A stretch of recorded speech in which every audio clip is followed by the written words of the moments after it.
coronavirus pandemic has forced many employers to implement home working within their organisations for the first time in order to keep their business operational in light of government advice that staff who can work from home should work from home wherever possible during the peak of the crisis. And as we now move out of the lockdown, many employers are considering alternative working arrangements to those they operated before the lockdown started. Many organisations will have invested a considerable amount of time and finances into facilitating home working during the lockdown period, and some are now waking up to the benefits of capitalising on this investment on a longer term basis. And those benefits range from the prospect of smaller office spaces and therefore reduced rents, because a proportion of the workforce will be working from home at any given time, to having a more flexible workforce that is available to meet the needs and demands of clients and customers outside of normal business operating hours.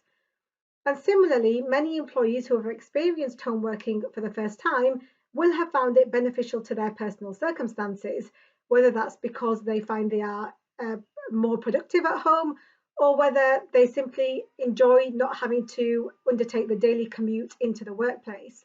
And therefore, it's not surprising that some employees are keen to hold on to at least some element of home working into the future, even if that's for only part of the working week.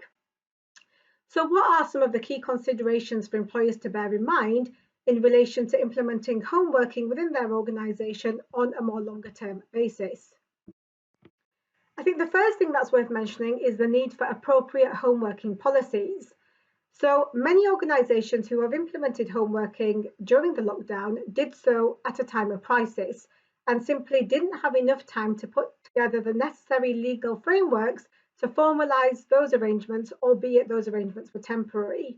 So as employers now move into the next phase of home working on a potentially more long-term basis, now is the ideal time to turn their attention to making sure that they have their houses in order in respect of reviewing existing policies and making sure that they're fit for purpose for wider implementation within the organisation, or in many cases, preparing new home working policies from scratch. And policies are important for a number of reasons, not only to ensure consistency within the organisation in terms of dealing with requests for home working, but also to make sure that the legal obligations surrounding home working are properly documented and are complied with by both parties to the arrangement. Secondly, there are lots of practical considerations that an employer needs to make a decision on, such as who will provide the equipment for staff to use while they're working from home? How will that equipment be serviced and maintained? What about a contribution towards the expenses staff incur whilst working from home? And these could be expenses relating to travelling to the office or travel to see clients or customers, photocopying and printing costs, possibly a contribution towards the electricity or heating costs that staff will incur while they're working for the business from home. And again, it's important that employers think about these things and ensure a consistent approach across the workforce. The third important thing to be thinking about are issues around health and safety, data protection and confidentiality. As an employer, you have a duty of care towards your staff, and that duty of care extends to staff who are working from home. So in practical terms, that means thinking about things like risk assessments. How can these be undertaken for home workers? And this is going to be particularly challenging in the current time, given social distancing measures that are still in place. You also need to think about the longer term management of staff who are working from home. What will supervision and management look like for these workers? How will you ensure that they have a manageable workload and that they're working appropriate hours?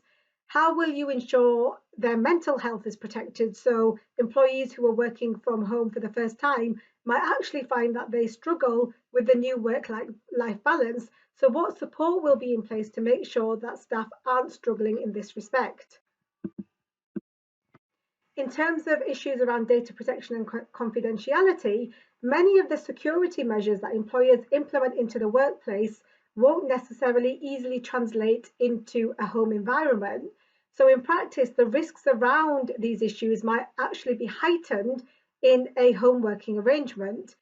where the employer isn't able to implement basic measures to protect confidential information, such as computer screens that automatically lock when left unoccupied for a certain amount of time, or secure filing cabinets, or shredding facilities, or the ability to monitor and control who has access to the work premises and therefore who potentially has access to confidential information.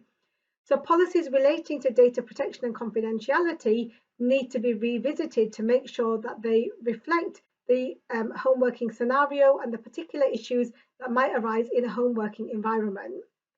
Now, these are just some of the many issues that employers need to be thinking about in terms of incorporating home working into their organisations on a longer term basis.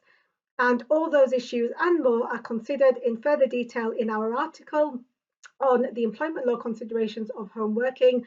So please do click on the link on the screen to read the article for more information.